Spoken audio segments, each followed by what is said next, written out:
that. But yeah, But I think that, but I just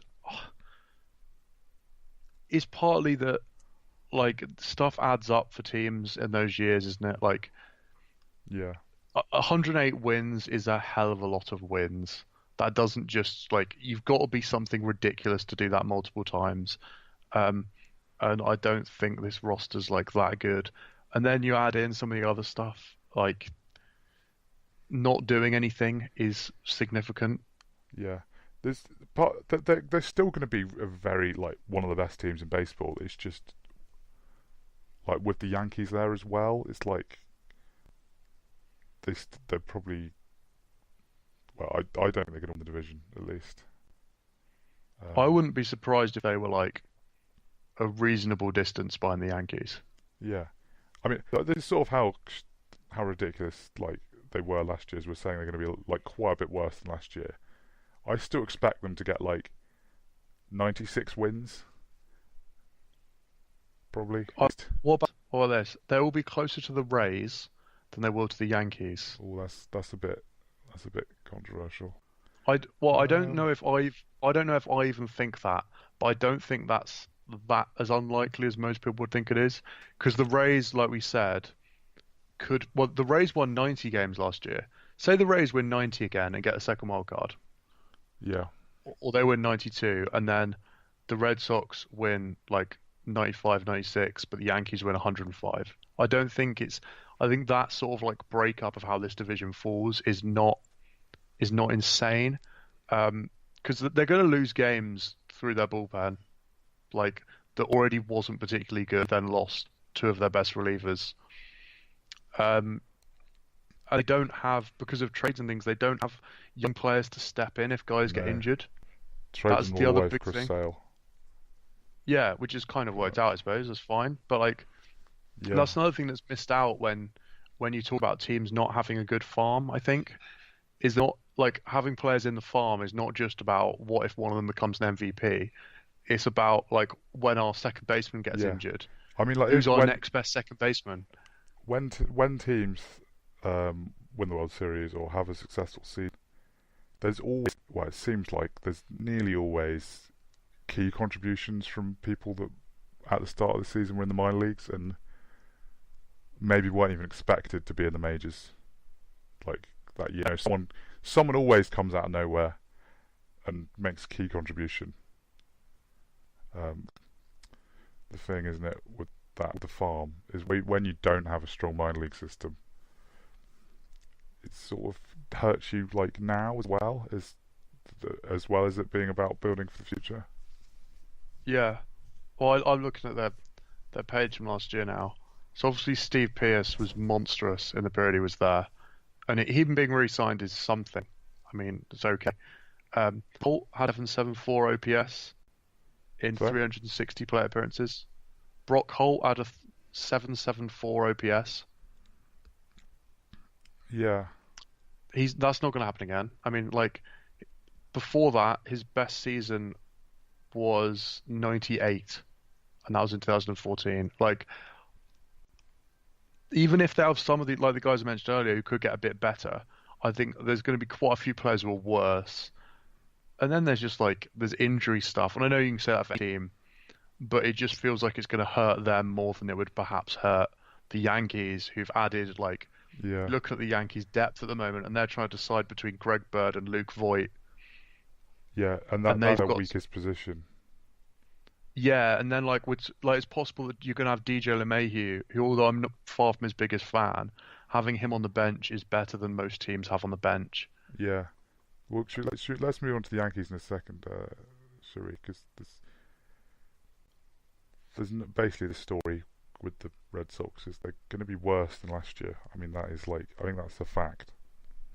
Yeah, I don't think anyone could seriously argue that they're going to be better than they were last year, and it seems like they don't really have that much depth. It's like they didn't really have many like huge injuries, did they? I mean, Mookie Betts missed a bit of time and stuff, but like they didn't have any like long-term injuries to any like really key players. And it no, feels well, like if you Pedroia, get one of those, sorry, Pedroia was out, but that's yeah, not but exactly. He's not that good anymore, is he? No. Yeah, and like I say, it feels like if they get one or two of their stars out like a big chunk of the season, that's that's really going to make a massive difference to them. Unlike with other teams where they just you could just slot someone in that's almost as good. They really do not have that. Well, even with the Yankees as an example, I mean they had obviously Garanches missed a load last year and was absolutely rubbish when he did play. Yeah, Aaron Judge was hurt last year, and they won 100 games. yeah. This is the thing with the Yankees is so the Red Sox, even though they're a very good team, I mean actually before last season I thought the Red Sox were going to do better than the Yankees than they did, but even though the Red Sox are a very good team, everyone sort of performed like above what you'd expect. Like they had like an abnormally good season. Whereas the Yankees, you feel like they sort of underperformed. There's sort of a sense that they underperformed last year and won 100 games, which is why I've almost certainly betting the Red Sox because it feels like they're like with the Red Sox are definitely going to be worse. It feels pretty like the Yankees are going to be better than they were last year, even though they won 100 games. Yeah, I could see the Yankees having a season like the Red Sox did. Yeah. It feels like the Red Sox are their window's sort of closing. I don't know. I mean, I guess they've got a lot of young guys, but like, it doesn't feel as the Yankees. Like the Yankees, they're going to be very. Feels like the Red Sox have peaked. Yeah. I don't know how long he's left. How long's left? He's got 1 year. Don't know, but he's not a huge. Not exactly much pitching behind that. Lost Kimball and stuff, and like a lot of their guys basically are sort of leaving at some point soon. Maybe I don't know. Don't know about the others actually, but like I guess Bogarts. Bogarts, is he out of contract soon? He's free agent at the end of the season, and so is Chris Sale. Oh right, okay. Well, there we go. That's the sort of thing I was thinking. Yeah, they're gonna have Betts and JD together for a while, but like, two really good hitters. Well, actually, JD Martinez could opt out of his contract at the end of the season if he wanted to. Okay, maybe he will then if he does anything like last year. Yeah, I think that's quite possible. So yeah, basically it's like their window is closing. Even if Betts is going to stay there forever and be like, going to make himself like a surefire Hall of Famer of the next season. There's another team that's got one of those that are usually not very good. Yeah, exactly. And it's possible the Yankees have several like future Hall of Famers at the moment. Yeah, and a lot of players that